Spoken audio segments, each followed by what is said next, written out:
আমার যত গুনাহ আছে মাফ করে দাও রমজানে, দুঃখ ব্যথা ভুলিয়ে দাও এই তো চাওয়া প্রাণপণে। রমজানের হক আদায় করার শক্তি দাও প্রভু, তোমার শরণ থাকুক মনে, অন্তরে ভয় দাও প্রভু। রমজানের হক আদায় করার শক্তি দাও প্রভু, তোমার শরণ থাকুক মনে, অন্তরে দাও দাও প্রভু। হৃদয়ে দাও তোমারই নূর এই তো চাওয়া প্রাণপণে, দুঃখ ব্যথা ভুলিয়ে দাও এই তো চাওয়া প্রাণপণে। আমার যত গুনাহ আছে মাফ করে দাও রমজানে, দুঃখ ব্যথা ভুলিয়ে দাও এই তো চাওয়া প্রাণপণে। মনের কালি দাও মুছে রহমতের রমজানে, হেরার আলোয় দাও ছড়িয়ে এই সমাজের সবখানে। জান্নাত যেন হয় ঠিকানা এই তো চাওয়া সব প্রাণে, দুঃখ ব্যথা ভুলিয়ে দাও এই তো চাওয়া প্রাণপণে। আমার যত গুনাহ আছে মাফ করে দাও রমজানে, দুঃখ ব্যথা ভুলিয়ে দাও এই তো চাওয়া প্রাণপণে।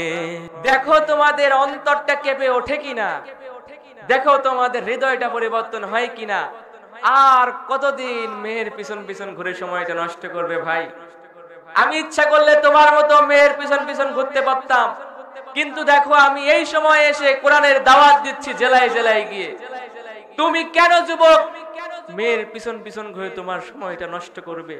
কারণ আল্লাহ পাক রব্বুল আলামিন বলেছেন, সর্বপ্রথম আমি যুবকদের ইবাদতগুলো বেশি কবুল করি, যুবকদের ইবাদতগুলো বেশি পছন্দ করি। আমি বুড়া মানুষের ইবাদত বেশি পছন্দ করি না, কারণ যখন বুড়া মানুষ হয়ে যায় তখন তার দিলে ভয় আসে।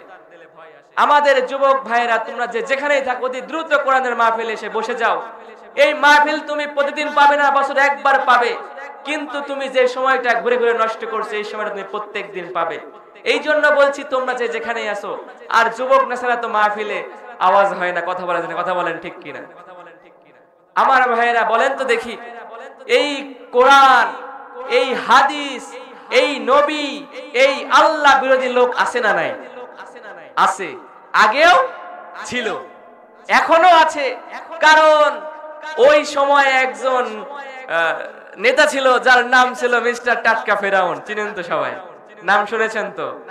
তার উত্তরসূরি, দক্ষিণসূরি, পশ্চিমসূরি এখনো পর্যন্ত বাংলার জমিনের মধ্যে কথা বলেন ঠিক কিনা?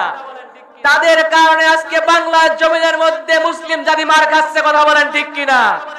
আজ তাদের অস্তিত্বের কারণে, আজ তাদের হানা দেওয়ার কারণে বাংলার জমিনের প্রত্যেকটা মুসলিমের ঈমান নিয়ে তারা খেলা করছে, কথা বলেন ঠিক কিনা? আর একটা আওয়াজ দিয়ে বলেন ঠিক কিনা? আমি তাদেরকে বজ্র কণ্ঠে বলে দিতে চাই, শুনে রেখে দাও, জেনে রেখে দাও, তোমরা যতই চক্রান্ত করো না কেন, আল্লাহে আল্লাহর কসম করে বলছি, মুসলিম জাতি এমন জাতি কখনো মার খেয়ে পিছপা হওয়া যাবে না, কথা বলেন ঠিক কিনা? কারণ মুসলিম জাতির মধ্যে খাব্বাবের রক্ত প্রবাহিত, কারণ মুসলিম জাতির মধ্যে ওমর ইবনুল খাত্তাবের রক্ত প্রবাহিত, কারণ মুসলিম জাতির মধ্যে আলী রাদিয়াল্লাহু তাআলা আনহুর রক্ত প্রবাহিত, কথা বলেন ঠিক কিনা? কখনো মুসলিম জাতি এক হয়ে সমন্বয় করে তাদের বিরুদ্ধে লড়বে, কথা বলেন ঠিক কিনা? আমার ভাইরা, গরম দিলাম, একটু পরে নরম আসবে, শুনতে রাজি আছি তো সবাই? দেখি এখন কি করে এলাকার মানুষ আমার কথা না শুনে ঘরে বসে থাকে, যদি তারা পুরুষ হয়ে থাকে। আর যদি মহিলা হয়ে থাকে তাহলে ঘরে বসে থাকবে, কারণ মহিলাদের কাজ ঘরে বসে থাকা, আর পুরুষদের কাজ হলো বাইরে গিয়ে কোরআনের কথা শোনা, হাদিসের কথা শোনা, কথা বলেন ঠিক কিনা? আমি শারীরিক ভাবে একটু অসুস্থ রয়েছি, কারণ আজকে সকালবেলা হঠাৎ করে গলায় একটা কাটা ফুটেছে। কি হয়েছে জানি না, খুব পানি পড়া খাচ্ছি, তারপরে আপনার ঝাড়ি দিচ্ছে, কিন্তু কাজ হচ্ছে না। কি হয়েছে আল্লাহ পাক ভালো জানে।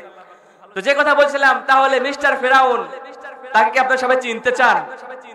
চিনতে চান নাকি? নতুন করে বলবো তার ইতিহাস? শুনেন, এই ফেরাউন কিন্তু আমার আপনার মধ্যে একজন মানুষ ছিল। হ্যাঁ, আমার আপনার মধ্যে একজন মানুষ ছিল। এই ফেরাউন কিন্তু সহজে হয় নাই, এই দুনিয়ার বাদশা কিন্তু সহজে হয় নাই। এই ফেরাউন যখন আমার আপনার মতো মানুষ ছিল তখন সুদে ব্যবসা করত। কিসের ব্যবসা? সুদের ব্যবসা করত। সুদের ব্যবসা করত, মানুষের টাকা ধার নিত, অমুকতে টাকা ধার নিত। আর তারা ছিল বড় লোক মানুষ। কি মানুষ? বড় লোক মানুষ। দেখবেন ভিআইপি ভাবে চলাফেরা করে। কথা বলেন ঠিক কিনা? তারা যদি গরিব হয়ে যায় তাদের চলাফেরা করে কষ্ট হবে না? ঠিক ফেরাউনও এরকম ভাবে 7 দিন 10 দিন 1 মাস 2 মাস করে মানুষের থেকে হাওলাত নেয়, সুদের পর টাকা নিয়ে আসে। এরকম ভাবে টাকা নিয়ে আসতে এক পর্যায়ে এমন একটা পর্যায়ে চলে আসে ঘর থেকে বাইরে বের হতে পারে না। ঘর থেকে বাইরে বের হলে পরে ফেরাউন ডক্টর টাকা ভাই, টাকা দে, অমক দাঁড় করায়, অমক না দিলে মারতে আসে। এরকম কয়দিন সহ্য করা যায়? আর যে কথা বলছিলাম, কখনো বড় লোক মানুষ হঠাৎ করে গরিব হয়ে গেলে কিন্তু দেখবেন তাদের সমস্যা হয়ে যায়, কারণ তারা গরিব হালতে চলতে পারে না। সারা জীবন আপনার প্রাইভেট কারে করে এসেছে, এখন যদি বলা হয় তুমি এখন সাইকেলে করে যাইতে পারবে ভাই? পারবে না। কেন পারবে না? ওই যে বড় লোক ছিল। আমার ভাইয়েরা তাহলে শোনেন, এই ফেরাউন আমার আপনার মতো মানুষ ছিল, টাকা পয়সাওয়ালা ছিল। একদিন হঠাৎ করে ফেরাউনের সব কিছু শেষ হয়ে যায়, ধার নেওয়া শুরু করে দিল। ফেরাউন যখন ধার নেওয়া শুরু করে দিল, একজনের থেকে ধার নেয় আর একজনের থেকে ধার নেয়, এরকম ধার নিতে নিতে ফেরাউন এক পর্যায়ে ফকির হয়ে যায়। ফেরাউনের কোনো উপায় নাই। এবার ফেরাউন কি করবে? ফেরাউন এখন আর কিছুই করলো না, ঘরের মধ্যে গিয়ে খাটের নিচে সুন্দর করে শুয়ে পড়ল। খাটের নিচে রান্না করে, খাটের নিচে খায়, আর ঘরের দুয়ারটা খোলা রাখে। বুঝতেছেন তো? যাতে করে মানুষ এসে বলে, ও ফেরাউন তুমি কোথায় গিয়েছো? ও ফেরাউন তুমি কি বাসায় আছো? যখন দেখে ফেরাউনের দুয়ার খোলা, মনে হয় ফেরাউন বাসায় নাই। ঘরের মধ্যে ফুকসি দেয়, এই পাশে ফুকসি দেয়, দেখে ফেরাউন বাসায় নাই। কিন্তু মিস্টার টাটকা ফেরাউন রয়েছে কিসের নিচে ধরে বলেন? খাটের নিচে রয়েছে মিস্টার টাটকা ফেরাউন। শুয়ে থাকে এরকম 1 সপ্তাহ যায়, 7 দিন 8 দিন চলে যায় শুয়ে। আর কয়দিন থাকা যায়? শুয়ে দিন থাকা যায় না। এবার ফেরাউন চিন্তা করলো, আর তো শুয়ে থাকা যাবে না। যদি আমি এখন এরকম ভাবে শুয়ে থাকি তাহলে আমার ভবিষ্যৎ নষ্ট হয়ে যাবে। কি করা যায়? এখানে তো আর থাকা যাবে না, এখনই আমার এখান থেকে বের হতে হবে। গভীর রজনীতে ফেরাউন এবার চোখের নিচ থেকে বের হয়েছে। খাটের তলা থেকে বের হয়ে চুপি চুপি যেমন চোর পালিয়ে যায়, আমার বাংলার জমিন থেকে অনেক চোর পালিয়ে গেছে। কথা বলেন ঠিক কিনা? ঠিক তেমনি ফেরাউন এরকম ভাবে পালানো শুরু করে দিল। গভীর রজনী ফেরাউন চলতে শুরু করে দিল। এইরকম ভাবে চলতে ফেরাউন যখন মাস পথে হয়ে যায়, 1 দিন খায় না, 1.5 দিন খায় না। মানুষ বলেন তো দেখি, যদি 1 বেলা না খায় 2 বেলা না খায় তাহলে তার কি শরীর চলে? শরীর চলে না ফেরাউনের। ফেরাউন ক্লান্ত হয়ে যায়। এবার ওই ক্লান্ত অবস্থায় রাস্তায় যখন যায়, হঠাৎ করে একজনের সঙ্গে ধ্যাস করে ধাক্কা লাগে। জোরে বলেন কি লাগে? ধাক্কা লাগে। আমার আপনার যাওয়ার সময় হঠাৎ করে ধাক্কা লাগে না? কিন্তু এবার দেখেন কার সঙ্গে ধাক্কা লেগেছে। আমার ভাইরা গভীর মনোযোগ দিয়ে শুনবেন, ফেরাউনের হঠাৎ করে ধাক্কা লেগে গেছে হামান টাকের সাথে। জোরে বলেন কি টাক? আরেক শয়তান। 2 জন টাউটের বাচ্চা টাউট, শয়তানের বাচ্চা শয়তান, রাহাজানি করা, চগলখড়ি করা, সুদ খাওয়া, ঘুষ খাওয়া, সকল কিছু ছিল তাদের মধ্যে।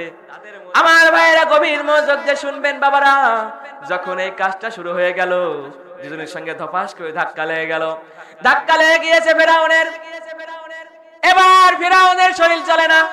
ফেরাউন ডাক দেয়া বলে, ও ভাই তুমি কে? আর হামান ডাক বলে, ভাই তুমি কে? বলে আমি ফেরাউন। হামান বলে আমি হামান। কই ভাই তুমি কোত্থেকে আসলে?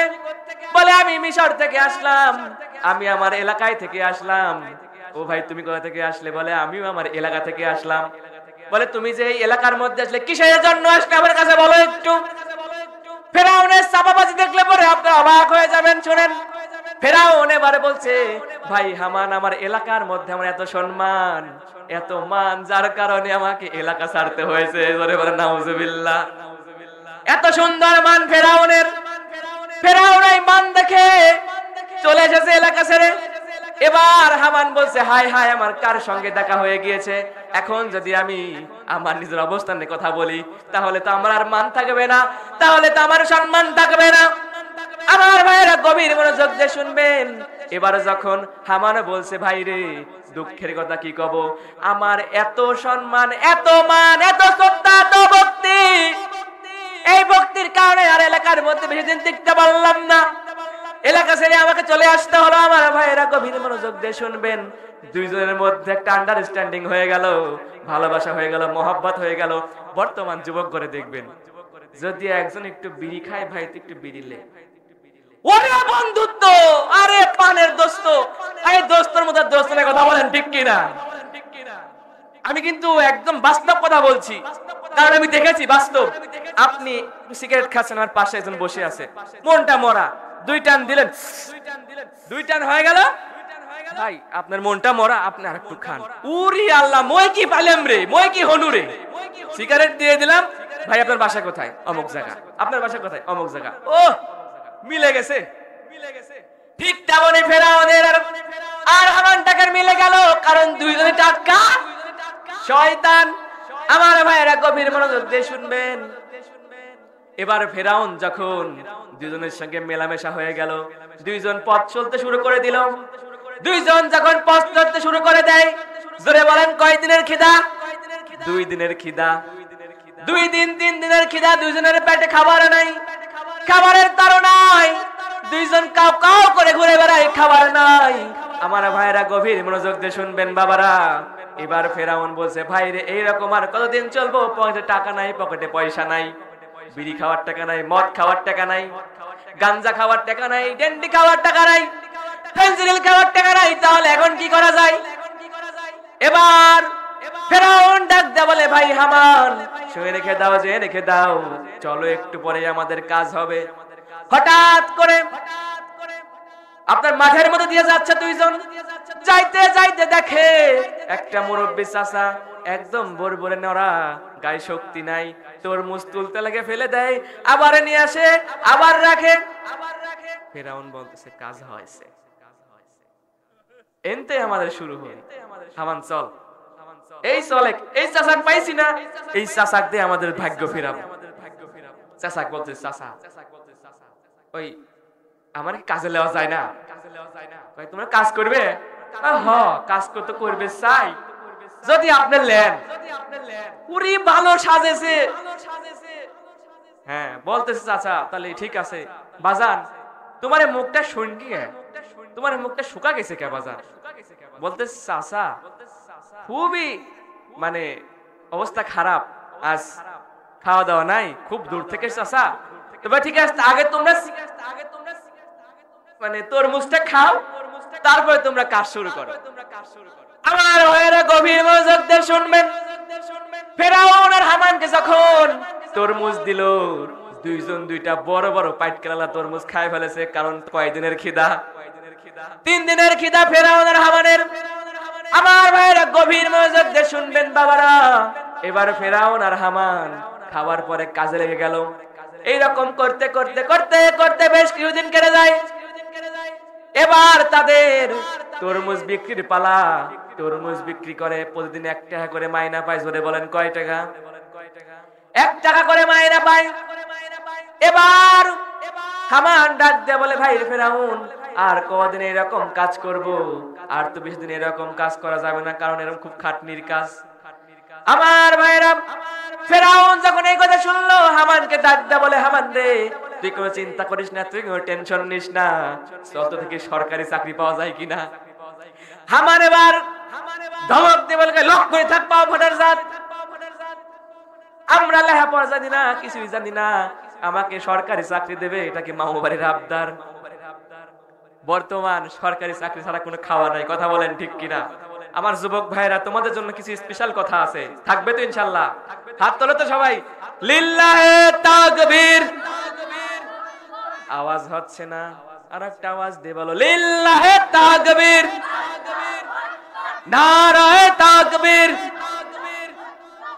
আচ্ছা বলেন, বর্তমান মেয়ের বাবারা সরকারি চাকরিওয়ালা ছাড়া বিয়ে দিতে চায় না, কথা বলেন ঠিক কিনা? আমার হুজুরেরা এখন সরকারি চাকরিজীবী হয়ে গেছে। আল্লাহ পাক কবুল করেছে, তো সকলে পড়ি আমিন। সরকারি চাকরি ছাড়া বিয়ে দিতে চায় না। আর গত কয়েকদিন আগে ফেসবুকে একটা ভাইরাল হয়েছে, খুব ডায়লগ ভাইরাল, সেই 29 বছর না 32 বছর আগের একটা ছবি সেই ভাইরাল হয়েছে, চাচা হেনা কোথায়। চাচা এখন বলতেছে বাবা হেনা তো বিয়ে হয়ে গেছে, বুঝতে পারলেন? এখন সেই বাপ্পারাজ বলতেছে যে আমি বিশ্বাস করি না এই কথা। ঠিক তেমন ফেরাউন বলছে চুপ করে থাক পা ভরার জাত, আমার লেখাপড়া জানি নে, তুই কলু আর এটা বিশ্বাস করিলাম। আমার ভাইয়েরা গভীর মনোযোগ দিয়ে শুনবেন বাবারা। এবার যখন হামান যখন এই কথা বললেন, ফেরাউন এবার ডাক দেব বসাস, যেহেতু তুই এই কথা বলছিস চল দেখি পাওয়া যায় কিনা। আমার ভাইয়েরা গভীর মনোযোগ দিয়ে শুনবেন বাবারা। এবার যখন ফেরাউন আর হামান চলে গেল রাজদরবারের মধ্যে, রাজদরবারের গেটে গিয়ে বলছে তোমরা কেউ আছো, আমাদের কিছু ঢুকতে দেওয়া যায় না। সঙ্গে সঙ্গে তাদের ঢুকতে দেওয়া হলো। ঢুকতে ঢুকতে ঢুকতে ঢুকতে চলে গেল রাজার কাছে। জোরে বলেন কার কাছে? প্রধানমন্ত্রীর কাছে। এবার যখন প্রধানমন্ত্রীর কাছে গেল, প্রধানমন্ত্রীর কাছে গিয়ে বলছে ও রাজা মশাই, আমাদের কোনো চাকরি দেওয়া যায় না, আমাদের কোনো চাকরি হবে না, আমরা কোনো চাকরি পাবো না। হামান আর ফেরাউনের মুখের দিকে তাকিয়ে রাজা মশাই বলছেন একটা চাকরি তোমাদের জন্য হবে যদি তোমরা করতে পারো। এবার ফেরাউন আর হামান বলছে কি চাকরি যদি আমাদের দেন তাহলে বড় উপকার হয়। এবার রাজা মশাই ডাক দেয়া বলছে তোমাদের জন্য একটা চাকরি রয়েছে, গোরস্থানে খাদেম হওয়া লাগবে। জোরে বলেন কি? খাদেম মানে গেট দারোয়ান। কবর খনন করা লাগবে, মুর্দাবাড়ি দেওয়া লাগবে। যদি তোমরা করতে চাও তাহলে তোমাদের আমি এই কাজটা দেব, তাহলে তোমরা এই কাজটা করতে পারো, তাহলে তোমাদের আমি এই কাজটাই দেব যদি তোমরা করতে পারো। এবার হামান ডাক ফেরাউনকে ডাক দে, বলে ফেরাউন তুই কি এখন মুর্দাবাড়ি দেব নাকি? আবার এখন ফেরাউন হামানটাকে লাগ দে, বলে রে লক করে থাক পাওয়া ফাটার জাত, সরকারি চাকরি মানে সরকারি চাকরি, সেটা হোক পায়খানা সাফ করা, সেটা হোক যে কোনো কাজ, চল এটা তো সরকারি চাকরি, আমাকে এখন সরকারি চাকরি করতে হবে, কারণ আমাদের টার্গেট একমাত্র টার্গেট, জোরে বলেন কি হওয়া? রাজা হওয়া। আমার ভাইয়েরা গভীর মনোযোগ দিয়ে শুনবেন। এবার যখন দুইজন চলে গেল রাজ দরবার থেকে চলে গিয়েছে কোথায়? গোরস্থানের গেটে। এইরকম ভাবে গোরস্থানের গেটে যায়, একটা করে মুর্দা আসে, একটা করে টাকা নেয়। জোরে বলেন কয় টাকা করে নেয়? একটা করে মুর্দা মাটি দেয়, একটা করে টাকা নেয়। সাউন্ড সিস্টেম वाला ভাই সাউন্ড বাড়াতে হবে, আমার গলার একদম সমস্যা হয়ে গেছে ভাই, একটু সাউন্ড দেন। হ্যাঁ আমার ভাইরা গভীর মনোযোগ দিয়ে শুনবেন বাবারা। এবার যখন ফেরাউন আর হামান টাক চলে গেল, হামান টাক যাওয়ার পরে একটা করে মুর্দা আসে আর একটা করে টাকা নেয়। এইরকম করতে করতে কিতাবের মধ্যে আসলো ওই জামানার মধ্যে এমন ডায়রিয়া কলেরা হয়ে গেল, হাজার হাজার লোক মরতে শুরু করে দিল, শত শত লোক মরতে শুরু করে দিল। এবার ফেরাউন হামানকে ডাক দেয়, বলে হামান রে কাজ হইছে, এখন তো আমাদের টাকা ইনকাম করার সময়। এবার যখন ফেরাউন হামানকে ডাক দেয়, বলে হামান রে এখন আর 1 টাকা করে নেওয়া যাবে না, এখন টাকা নেওয়া লাগবে 2 টাকা করে। কথা বলেন কয় টাকা? 2 টাকা করে নেওয়া লাগবে। এইরকম করে টাকা নিতে নিতে নিতে নিতে যখন 3 বস্তা টাকা হয়ে গেল, ফেরাউন আর হামান জোরে বলেন কি লোক হয়ে গেল? মোটামুটি বড় লোক হয়ে গিয়েছে। এবার ফেরাউন হামানকে ডাক দেয়, বলে হামান রে আর বেশি দিন আমাদের এই খাদেমগিরি করতে হবে না, আর বেশি দিন আমাদের এইখানে চাকরি করতে হবে না, দাঁড়াও দাঁড়াও দাঁড়াও, আর কয়েকটা দিন সময় নাও, দেখো আমি আর তুমি এই জমিনের মধ্যে রাজা হয়ে দেখাবো। এইরকম আর বাংলার জমিনে হয়েছে কি হয় নাই? পড়াশোনা জানে না, লেখাপড়া জানে না, ক লেখার ক্ষমতা নাই, খ লেখার ক্ষমতা নাই, এবিসিডি লেখার ক্ষমতা নাই, সে নাকি হয় ইউনিয়নের চেয়ারম্যান, ঠিক কিনা? নেতা হয়। আমার ভাইরা এই সমাজটাকে বদলাতে হবে, কোরআনের আইন পার্লামেন্টে পাঠাইতে হবে। যদি আমরা কোরআনের আইন পার্লামেন্টের মধ্যে পাঠাতে চাই তাহলে কিন্তু আমাদের একজোট হয়ে সমন্বয় করে কোরআন